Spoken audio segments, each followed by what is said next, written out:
Hello dear friends, welcome back my YouTube channel एक नई उड़ान। तो आज का हमारा हिस्ट्री का पार्ट 11 है और पार्ट 10 में हमने बात की थी उत्तर वैदिक काल के बारे में। उत्तर वैदिक काल में लोगों का जीवन कैसा था उसके बारे में हमने बात की थी। अगर आप लोगों ने पार्ट 10 को नहीं देखा है तो प्लेलिस्ट में जाकर आप इजीली पार्ट को देख सकते हैं। जितने भी 1 से लेकर 10 तक हमारे हिस्ट्री के पार्ट हैं वो आप इजीली देख सकते हैं, या फिर वीडियो के लास्ट में नीचे डिस्क्रिप्शन बॉक्स में आपको वीडियो का लिंक मिल जाएगा, आप वहां से भी वीडियो को इजीली देख सकते हैं। तो अगर यह वीडियो आपको पसंद आए तो इस वीडियो को ज़्यादा से ज़्यादा शेयर करें अपने फ्रेंड्स, अपने रिलेटिव में। और अगर चैनल पे नए हैं, चैनल को अभी तक सब्सक्राइब नहीं किया है तो चैनल को सब्सक्राइब ज़रूर कर लें, जिससे हमारे आने वाले वीडियो उनका नोटिफिकेशन सबसे पहले आपको अवेलेबल हो जाए। तो चलिए शुरू करते हैं इस वीडियो को। तो हम आज जानेंगे कि उत्तर वैदिक काल में जो लोगों का जनजातीय संघर्ष था उसके बारे में हम पढ़ेंगे, जानेंगे। तो चलिए शुरू करते हैं। अगर हम बात करें जनजातीय संघर्ष के बारे में तो वैदिक काल, जैसा कि आप सबको पता है, वैदिक काल हमारा 2 भागों में डिवाइड था। एक था हमारा ऋग वैदिक काल, दूसरा था हमारा उत्तर वैदिक काल। तो उत्तर वैदिक काल में जो वैदिक लोगों के पूर्वी उत्तर प्रदेश में, उत्तर बिहार में ताम्र के औजारों और काली एवं लाल मिट्टी के बर्तनों का इस्तेमाल करने वाले लोगों से संघर्ष हुआ। क्या हुआ, जो वैदिक काल में जो उत्तर प्रदेश और उत्तर बिहार के लोग थे उनका संघर्ष कैसे लोगों से हुआ, जो काली और लाल मिट्टी के बर्तनों का इस्तेमाल करते थे उन लोगों से उनका संघर्ष हुआ था उत्तर वैदिक काल के लोगों का। नेक्स्ट पॉइंट है हमारा, अगला पॉइंट है पश्चिमी उत्तर के बारे में जान लेते हैं। तो पश्चिमी उत्तर की अगर हम बात करें तो पश्चिमी उत्तर में उन्हें ऐसे लोगों का सामना करना पड़ा जो तांबे के औजारों के साथ गेरू या लाल रंग के बर्तन का इस्तेमाल करते थे। तो पश्चिमी उत्तर प्रदेश में जो लोग थे उनका सामना करना पड़ा जो कि तांबे के औजारों के साथ साथ जो गेरू के लाल रंग के बर्तन होते थे उनका इस्तेमाल करते थे। ऐसे लोगों के साथ उत्तर वैदिक काल के लोगों को संघर्ष करना पड़ा। नेक्स्ट पॉइंट है हमारा, अगला पॉइंट है, अगला थर्ड पॉइंट है हमारा, उन्हें उत्तर हड़प्पाई संस्कृत के लोगों का भी सामना करना पड़ा। जो उन्हें उत्तर हड़प्पाई यानी कि जो उत्तर में जो हड़प्पा संस्कृत के लोग थे उनके साथ भी उन्हें क्या करना पड़ा, संघर्ष करना पड़ा। ग्रंथों के संकलन के आधार से पता चलता है कि उत्तर वैदिक लोगों ने इस क्षेत्र में मुंडा भाषियों का भी सामना किया है। क्या हुआ, जो उत्तर वैदिक में जो ग्रंथ थे या उनसे जानकारी मिलती है कि उत्तर वैदिक लोग जो थे वो मुंडा भाषियों से भी उनको संघर्ष करना पड़ा, सामना करना पड़ा। नेक्स्ट पॉइंट है हमारा, थर्ड पॉइंट है हमारा, फोर्थ पॉइंट है उत्तर वैदिक अर्थव्यवस्था। तो हमने बात की जनजातीय संघर्ष के बारे में, उत्तर वैदिक काल के लोगों का जनजातीय संघर्ष कैसा था। अब हम बात करने वाले हैं उत्तर वैदिक की अर्थव्यवस्था के बारे में, यानी कि नॉर्थ सिविलाइजेशंस की इकोनॉमिक के बारे में बात करने वाले हैं। कैसी थी अर्थव्यवस्था उसके बारे में बात करेंगे। तो अगर हम बात करें उत्तर वैदिक की अर्थव्यवस्था तो प्रारंभिक वैदिक काल में मुख्य व्यवसाय पशुपालन था। क्या था, जो उत्तर वैदिक काल में जो मुख्य व्यवसाय जो था वो क्या था, पशुपालन था। अगर आपसे पूछा जाए उत्तर वैदिक काल में जो मुख्य व्यवसाय था वो क्या था, तो पशुपालन था। उत्तर वैदिक काल में कृषि लोगों का मुख्य व्यवसाय बन गई। क्या हुआ, जो ऋग वैदिक काल में कृषि का स्टार्टिंग हुई थी, लेकिन उत्तर वैदिक काल में जो कृषि थी वो मुख्य व्यवसाय बन चुकी थी। उत्तर वैदिक काल में जो मुख्य व्यवसाय थी वो पशुपालन था, कृषि थी। आई थिंक आपको समझ में आया होगा। नेक्स्ट पॉइंट है हमारा कृषि।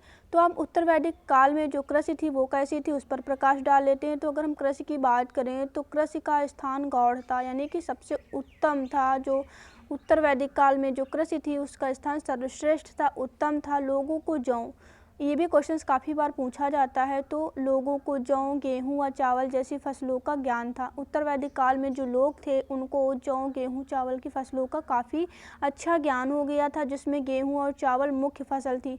ये भी पूछा जाता है कि उत्तर वैदिक काल में जो मुख्य फसलें थी वो कौन सी नहीं थी। तो ये भी आपसे कई बार क्वेश्चंस पूछा जा सकता है, पूछा गया है। तो आपको पता होगा कि जो गेहूँ, चावल ये जो है हमारे उत्तर वैदिक काल की प्रमुख फसलें थी, और गेहूं चावल को जो मुख्य फसल थी उत्तर वैदिक काल में।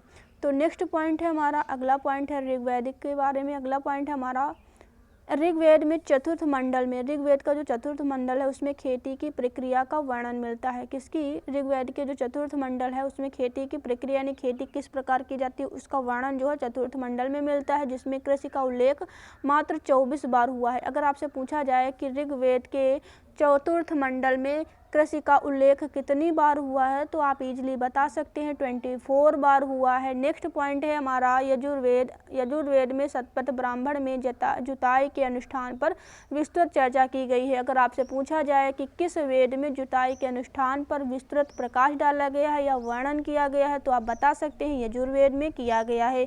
यजुर्वेद के शतपथ ब्राह्मण में जुताई के अनुष्ठान पर विस्तृत चर्चा की गई है। नेक्स्ट पॉइंट है हमारा ऋग्वेद में, जो ऋग्वेद है उसमें हसिया, कोठार, चलनी, त्यूत, सूप, सूर्प जिसको हम सूर्प कहते हैं, अनाज का ओसने वाला जिसको हम धान्यकृत कहते हैं, आदि शब्दों का उल्लेख मिलता है किसमें? ऋग्वेद में। तो ये शब्द भी याद रखना, हो सकता है आपसे एग्जाम में पूछे जाएं, आपको हंसियाँ दे दी जाए, आपसे पूछा जाए इन शब्दों का उल्लेख किस वेद में मिलता है तो आप इजीली बता सकते हैं ऋग्वेद में इन शब्दों का उल्लेख मिलता है। नेक्स्ट पॉइंट है हमारा वैदिक ग्रंथ। वैदिक ग्रंथ की बात करें तो वैदिक ग्रंथों के अनुसार वैदिक लोग व्रीह अर्थात चावल से परिचय सबसे पहले दोआब में हुए।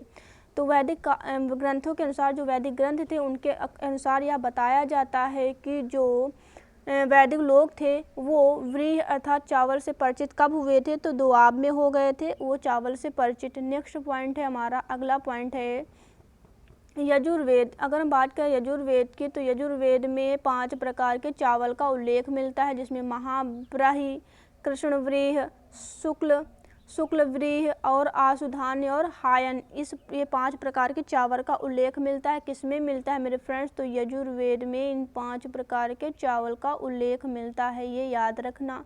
नेक्स्ट पॉइंट है हमारा अथर्ववेद में उल्लेख मिलता है कि सर्वप्रथम पृथ्वेन ने ही कृषि कार्य किया था। अथर्ववेद में किस बात का उल्लेख मिलता है? अथर्ववेद में यह बताया गया है कि सबसे पहले जो कृषि कार्य का उल्लेख है वो किसने किया था तो पृथ्वेन ने किया था। ये नाम याद रखना, वेरी इंपॉर्टेंट है, हो सकता है एग्जाम में पूछा जाए। नेक्स्ट पॉइंट है हमारा, अगला पॉइंट है अथर्ववेद में 6, 8, 12, 24 बैलों का हल में जोते जाने का वर्णन मिलता है। लोहे की कृषि औजार कम पाए गए हैं। जुताई एक लकड़ी के बने हल से की जाती थी। क्या था? अथर्ववेद में यह बताया गया है कि जो कृषि के लिए औजार की कम पाए गए थे, जिसके कारण जो जुताई होती थी वो लकड़ी के बने जो हल होते थे उनसे जुताई की जाती थी, ऐसा अथर्ववेद में बताया गया है। नेक्स्ट पॉइंट है हमारा अथर्ववेद में सिंचाई के लिए नहर खोदने तथा हड्डियों द्वारा फसल नष्ट होने की जानकारी मिलती है। अथर्ववेद में ये भी जानकारी मिलती है कि जो सिंचाई के लिए नहर खोदने तथा टिड्डियों द्वारा फसल नष्ट होने की जानकारी मिलती है। ये टिड्डियों द्वारा क्या होता था? अथर्ववेद में यह जानकारी मिलती थी कि जो सिंचाई है वो नहर खोदने तथा टिड्डियों द्वारा जो टिड्डियाँ होती थी वो फसल को क्या कर देती थी? नष्ट कर देती थी। ऐसा जो है अथर्ववेद में जानकारी मिलती है। नेक्स्ट पॉइंट है हमारा ऋग्वेद में 2 प्रकार की सिंचाई का उल्लेख है। ऋग्वेद में किस 2 प्रकार की सिंचाई का उल्लेख है, वो सिंचाई कौन कौन से प्रकार हैं उसके बारे में बात कर लेते हैं। तो सबसे पहले जो सिंचाई का प्रकार था वो था खनित्रमा। कौन था? खनित्रिमा जो है, जिसका अर्थ होता है खोद कर प्राप्त किया गया जल। दूसरा था स्वयंजा। तो स्वयंजा का मतलब था जो स्वयं से जल आए। तो ये 2 प्रकार के जल साधन थे जिसके द्वारा कृषि की जाती थी, खेती की जाती थी, ऐसा ऋग्वेद में उल्लेख मिलता है। नेक्स्ट पॉइंट है हमारा ऋग्वेद में 2 प्रकार की सिंचाई का, जिसमें प्रकृति के द्वारा यानी कि जो जल मिलता था वो 2 प्रकार की सिंचाई के ऋग्वेद में जो खेती होती थी वो 2 प्रकार से जल की उपलब्धि होती थी। नेक्स्ट पॉइंट है हमारा, अगला पॉइंट है कहा जाता है कि विदेह के राजा और सीता के पिता जनक ने अपने हाथों से जुताई की थी। क्या बताया जाता है? यह भी बताया जाता है कि जो विदेह के राजा सीता के जो पिता थे जनक, उन्होंने अपने हाथों से जुताई की है और कृषि की है। कृष्ण के भाई बलराम को हलधर या हल को धारण करने वाला कहा जाता है। किसको? कृष्ण के भाई जो बलराम थे उनको हलधर या हल को धारण करने वाला कहा जाता है।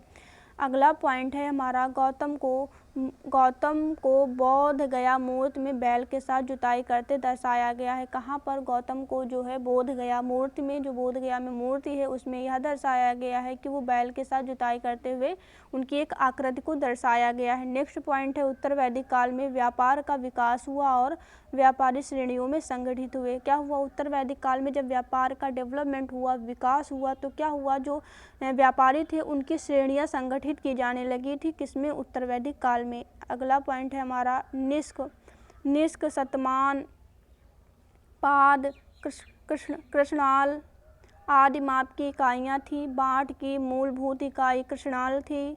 बाँट की सबसे छोटी इकाई रत्तिका थी। ये भी याद रखना, अगर पूछा जाए कि बाँट की सबसे छोटी इकाई तो रत्तिका थी और मूलभूत इकाई कौन थी? कृष्णाल थी।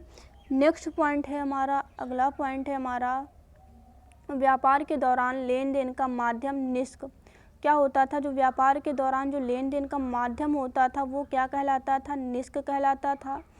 उसके अलावा निष्क के अलावा गाय बनाया जाता था। क्या किया जाता था? व्यापार के दौरान जो लेन देन होता था वो माध्यम निष्क के अलावा गाय बनाया जाता था।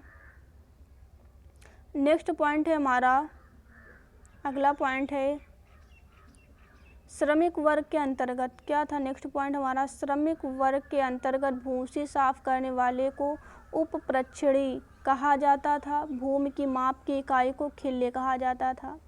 नेक्स्ट पॉइंट है हमारा वैदिक काल में क्या था? हल को सिया, जुते हुए खेत को उर्वरा व हल रेखा को सीता कहा जाता था। क्या कहा जाता था? वैदिक काल में जो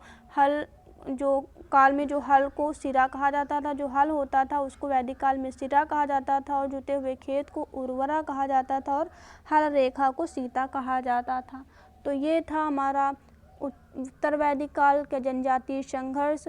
तो आई थिंक आपको समझ में आया होगा उत्तर वैदिक काल का जनजातीय संघर्ष किस तरह का था, और हमने बात की उत्तर वैदिक काल के जनजातीय संघर्ष के बारे में और उत्तर वैदिक काल की अर्थव्यवस्था के बारे में। तो हमने 2 टॉपिक पर बात की है। आई थिंक आपको समझ में आया होगा। अगर कोई डाउट है तो नीचे कमेंट बॉक्स में कमेंट करके ज़रूर बताएं, और वीडियो पसंद आया हो तो इस वीडियो को ज़्यादा से ज़्यादा शेयर करें, और चैनल पे नए हैं तो चैनल को सब्सक्राइब ज़रूर कर लें, जिससे आपको हमारे चैनल के माध्यम से आने वाले वीडियो उनका नोटिफिकेशन सबसे पहले अवेलेबल हो जाए। तो आज के वीडियो में इतना ही। हम फिर मिलते हैं पार्ट 12 में। तब तक के लिए thanks for watching this video.